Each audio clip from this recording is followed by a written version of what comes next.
And thanks everybody for being here. This has been so much fun already, getting to catch up with so many old friends and colleagues, and looking forward to the rest of the day. So I have a few minutes of slides here to talk about this Stanford Urban Resilience Initiative, which is kind of some sort of sub-piece of the Bloom Center. So for a decade or so now, we've had a kind of a formal grouping around looking at resilience and disaster resilience. A lot of the physical activities happening in the Bloom Center, the Bloom Foundation has generously funded some of the activities and things, and so we wanted to put a little bit of background about this in the program here today. And I thought maybe this is familiar for many folks, but just to kind of set the context for a decade or a decade plus ago, when this was formalizing itself a little bit. So I mentioned the Christchurch earthquake in 2011. That's a place where I spent a lot of time personally, and kind of informed my thinking quite a bit in the early 2010s.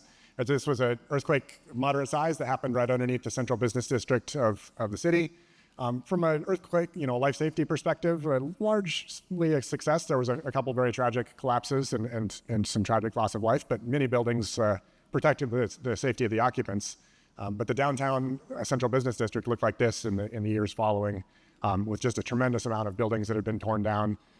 Many of them for kind of complex reasons. They're related to insurance policies or related to kind of the broader economic climate in the region and the attractiveness of developing buildings in the central business district versus elsewhere, and kind of uncertainty about how the downtown would be rebuilt. And so it really hit home for me. I lived there for a year and a few years afterwards, just how much of these decisions were being taken not on the basis of engineering mechanics, but on a much broader set of social contexts and human contexts. And it seemed clear that there was a lot of opportunity to bring that understanding into our engineering work.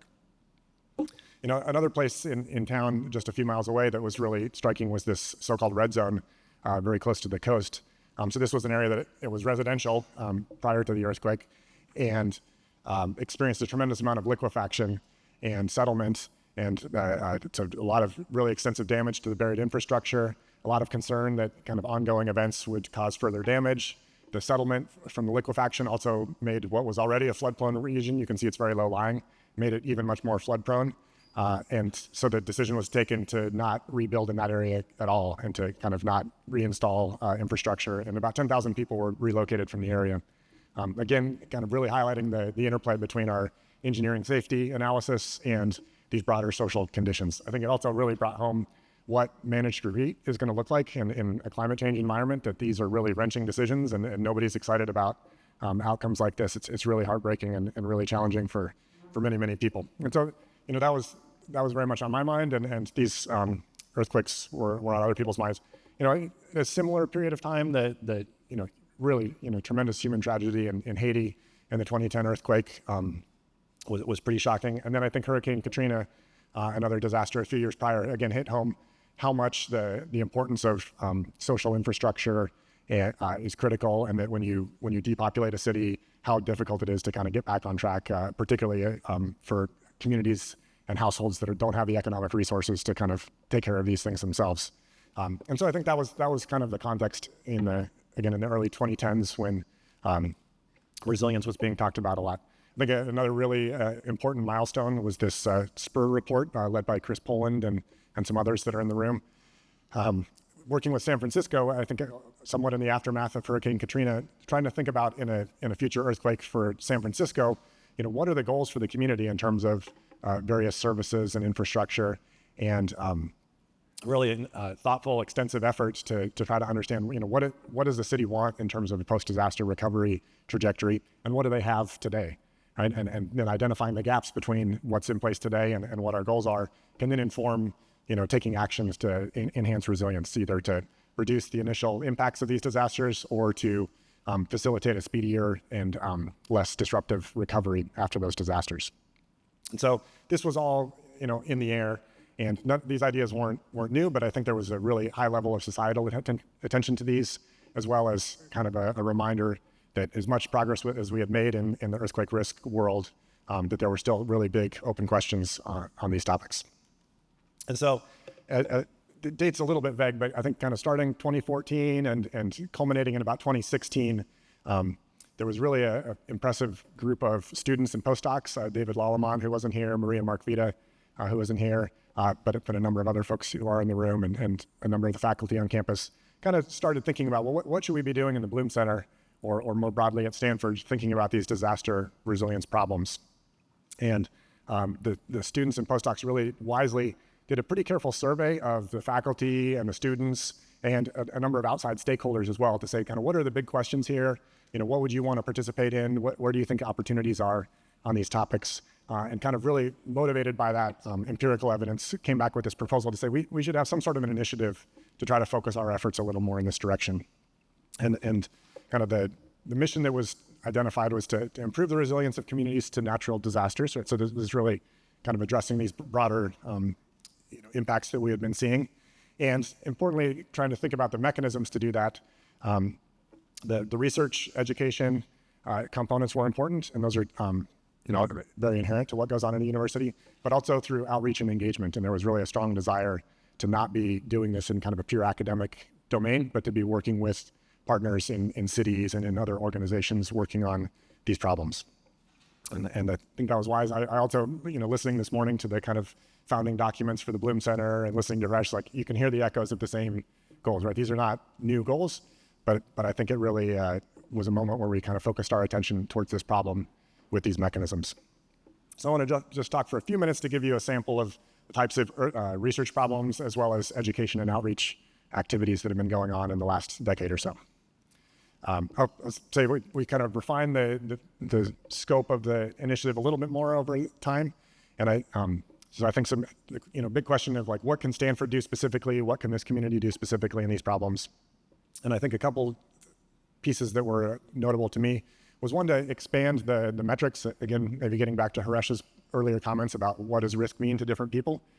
There was, I think, an awareness that kind of the social and economic impacts of these disasters could use a more refined look than just the repair costs of buildings and things like that. I think there's very much an engineering center of gravity to the initiative. We engage quite a bit with folks from other fields, but and the understanding of the impacts of disasters is widely understood in sociology and other communities. But there's a sense that the engineering modeling is really a valuable thing we could bring to the table to inform kind of risk management decisions and try to make forecasts out into the future of these impacts. So a couple examples of research that I was kind of struck by looking back over past things. So this table I really like. So this was a report by a number of former Stanford students and postdocs, including Sabine Loos, who will speak later on related topics. And they were looking at using satellite imagery to get rapid assessment of impacts of earthquakes and try to convey information about the impacts of these disasters. And I think they really wisely kind of paused at the start and said, well, who needs this data and what do they need it for? And they underwent kind of a pretty heavy survey process to talk to a number of stakeholders and summarize a lot of what they found in this nice chart, where you're looking at kind of the time after the earthquake on the horizontal axis, and then a level of like spatial resolution on the vertical axis. And different stakeholders have different problems, and they have different timelines and different needs for this information. And to just go produce information without a sense of who is going to use it and what type of decision they would make is really a kind of a missed opportunity where the technical work might just cross paths with the reality on the ground. And so this was, I think, just like a nice way to summarize all this. At the same time, they were looking at the technical problems related to acquiring this data and processing it and making inferences about damage. And there was real mathematical engineering questions to be addressed about how well these technologies worked. But I like this quote that's in the paper as well, that in addition to the performance of these algorithms, the responders, these various stakeholders, they also, in the interviews, voiced a lot of opinions about they're going to use this data depending on their general level of trust in the people providing it and the methodologies, information sharing impediments, their understandings of the disaster, and their attitudes towards technologies. And so if we just come with a pure technological approach to this problem and miss all of these other contexts, again, there's going to be a missed opportunity. And so I really was struck by this direction of focus to motivate some of our research. A lot of what's gone on in this resilience domain has been kind of computational simulation and extending the risk analysis work that Ann Kermidgen spoke about earlier, and trying to think about these human impacts, how that can be fit within these risk analysis frameworks. And this is a figure from Maria Markvita that I like to think this through. So we start with kind of the hazard analysis and the conditions produced by an earthquake or another disaster. We need this performance-based assessment, really understanding more directly what are the impacts on buildings and infrastructure from the earthquake. And these metrics like the repair costs and the recovery times are really critical. But we don't just stop at the building level necessarily. Depending on the decision to be made, we might want to push this through regional assessments of economic activity and what is the lost production and what is the lost employment and livelihoods. You can push that through to various metrics of household well-being. So some economists we work with, well-being is a very formally defined thing related to loss of consumption from disruptions like this. You could also look at displaced households and decisions of people to leave an area and things like that. And so we've got these regional simulations that are both kind of looking at a large spatial scale, what are these impacts, and looking at the recovery over time as well. And that's really been enabled by a lot of computational simulation infrastructure that's been developed in the last decade. The Near East Sim Center being a really notable one that Craig Derline spoke about earlier. Just to give you a quick sense of some of these, here's an example of a study that is kind of taking that risk analysis framework, so moving from left to right. I know there's a lot of text, but at the high level, there's kind of a hazard assessment, an exposure vulnerability piece, kind of a classic risk analysis. But then as you move to the right side of the figure, there's an agent-based simulation component looking at individual households with damaged houses and what are they going to do in terms of their actions to get to a restored housing situation. As people are displaced from housing, what is that going to mean in terms of temporary housing needs at the regional level? If contractors are coming in from out of the area to assist with reconstruction, what is that going to do to housing needs? And so that's kind of built into the same conceptual framework that's been around for a long time, but trying to answer new questions and serve new stakeholders, in this case, cities who might be trying to plan for their housing needs in a post-disaster environment. This is an interesting study led by Luis Ceferino with a couple of other Stanford people involved in it. Luis was looking at hospital systems in Lima, Peru. So again, this risk analysis approach really serves nicely. So moving from the left, there's an earthquake scenario with ground shaking intensity and assessment of building damage. In this case, the metrics that were carried forward was to look at injured people in these damaged houses. And the second panel is looking at how many people are going to be arriving to different hospitals in the area in need of emergency medical care. And so that's kind of the load that's placed on the hospitals. And on the right is a couple of different strategies that they considered for how all those patients would be taken care of in terms of dealing with them locally where they arrived or transferring them to other facilities with more capacity. And so this is the type of analysis that can serve a hospital system trying to, again, anticipate the needs in a post-disaster environment and serve the community as best as possible. And so I think that's a nice illustration of how this thinking can proceed. There's a lot of earthquake work still going on, but earthquakes are not the only hazard. And again, it was notable this morning to hear John Bloom even say that looking at other hazards should be a part of the center moving forward. Just to give a couple examples of wildfires, since those are very much on the minds of those of us in California in recent years. This was a study, kind of Rodrigo Costa, former postdoc here and a student. We're looking at the permit data in a couple of areas impacted by wildfires in the last 5 or so years in Northern California. And we've got all these impeding factors, which actually hasn't been discussed too much yet today. I thought it might be. But all of the stages of households getting ready to undertake a reconstruction of a destroyed house. And if they looked at just the first year's worth of initial permit applications, I gave a lot of sense of how the recovery process was unfolding. And if they ran a recovery simulation kind of out for the next 3 years, they could actually forecast the reconstruction rate pretty accurately relative to what happened. And so that gave some confidence that these recovery simulation tools are predictive of reality in some sense, particularly if you get some early data to calibrate some key parameters on. Another related example, this is from Nikola Blagojevich, a current postdoc who's up front here.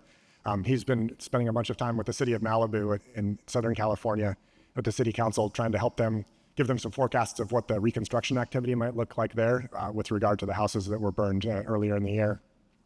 And kind of looking at these impeding factors, again, the debris removal and remediation, and then financing and permit applications, and kind of watching that process unfold in a computer simulation. He's then trying to turn knobs in there and say, well, if you expedited permit processing, here's what we think that would do in terms of the number of buildings that are back operational in future years. And so hopefully informing the actions as the city council is trying to navigate a pretty unprecedented disruption for a small community there. And so, and There are certainly unique things about the damage caused by a fire versus those caused by an earthquake, but a lot of the thinking that I think is developed in the earthquake world around, what are the steps that actually unfold after a disaster as households try to get back to a recovered state.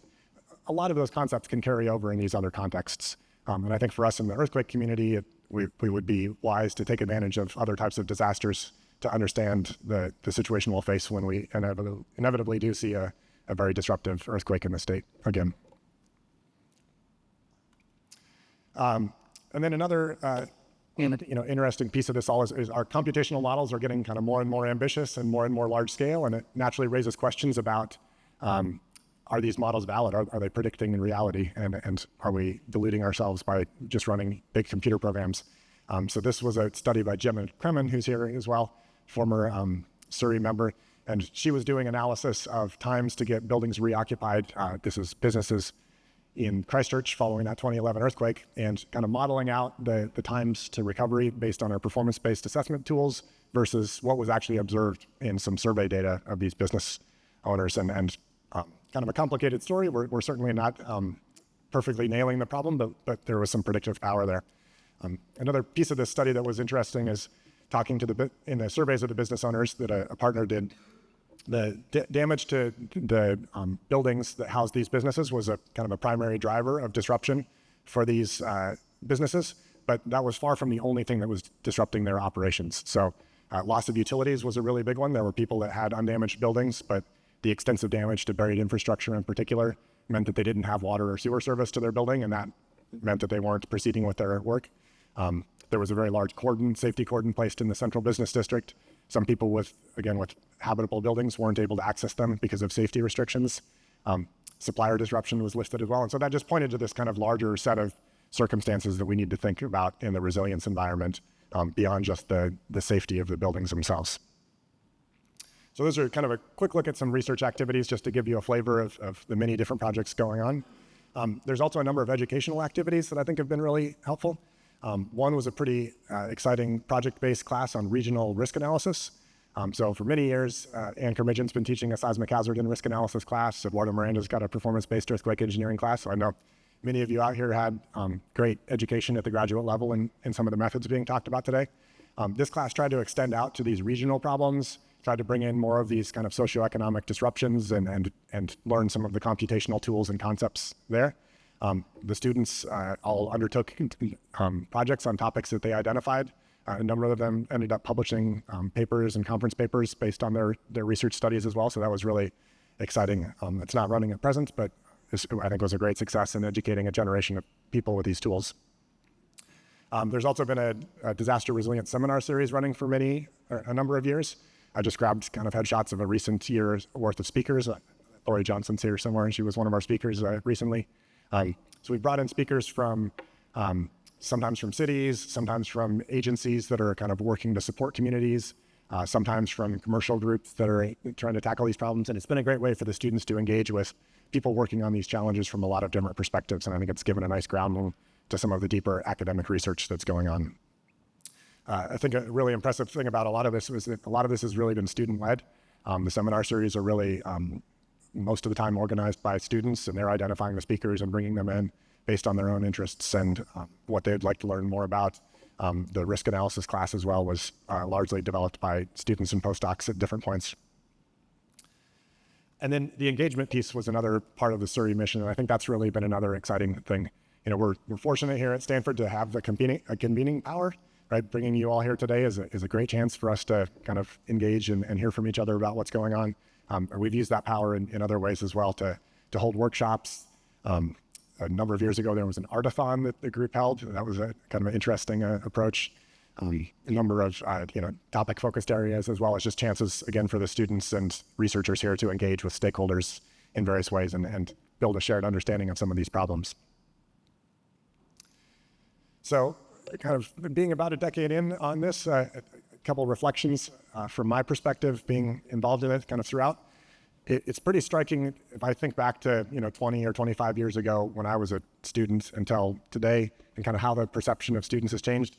These topics around kind of what does a community want in terms of its post-disaster resilience, how we work with a community on identifying trade-offs or opportunities to enhance resilience, thinking about households and how really specifically and tangibly they're impacted, what types of aid programs or mitigation activities can ease their process, as well as the idea that different people in communities are impacted differently, and disadvantaged households are disproportionately impacted by these disasters. That none of these are new ideas, but I think this is just like taken for granted in this generation of students. Like you wouldn't get a debate out of anybody on these things. And I think we had some maybe superficial thought about that when I was a student, but the level of sophistication in thinking about these topics is really dramatically accelerated in the last decade. And I hope Zuri's had a little bit to do with that. That's a broader societal shift as well, I think.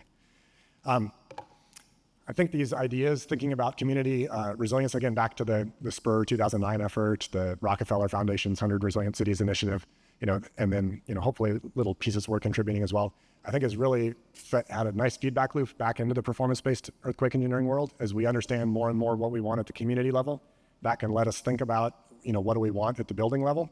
I think this functional recovery effort that Abby Lyle is going to talk about it in just a moment is a really nice kind of tie between these community level thinking and what us as structural engineers are responsible for specifically in our projects. That's really exciting. And then, thinking about the types of research projects and the ways that the activities have changed in the last decade, what's shifted in the world that's enabled that. So I think engagement with stakeholders has really been key. That just making up problems that you think somebody might be interested in sometimes is productive, but really hearing from people about what are they concerned about, what activities are they thinking about undertaking, and can we offer analysis or research that could inform the viability or the feasibility of those different activities. That's really been powerful for the research agenda. The data sets that are available today are just tremendously different than even a decade ago. To think about having information about individual houses, house by house, for millions of houses in a region, or having demographic information at the household level, having satellite imagery or LiDAR scans to see, like, building by building what's happened after a disaster. That just enables a whole different way of thinking about the impacts of these disasters, as well as kind of monitoring the recovery in a post-disaster environment. And I don't think we've finished kind of tapping that ongoing refinement of these data sets. And then I think the software and computational simulation platforms, again, have really dramatically changed. I was a graduate student in the early 2000s, and OpenSeas was coming online. And that's just paid tremendous dividends for the profession in terms of being able to look more directly at the performance of individual buildings. These days, again, I think the Near East Sim Center has played that role at the regional resilience level. Having kind of big computational setups with data sets already kind of compiled within them allows individual researchers at a university to plug in some deep dive on an aspect of this problem without having to kind of address the entire massive resilience problem from scratch every time they want to start a new project. And so I think that's really been tremendous as well. And I hope we'll continue investing in these simulation platforms and continue building these data sets and working as a community to share those data sets publicly so that others can kind of build on the learnings from disaster by disaster in new ways. With that, if that's interesting or news to you, I'll point you to urbanresilience.stanford.edu as a place where you can see lots more projects and activities going on.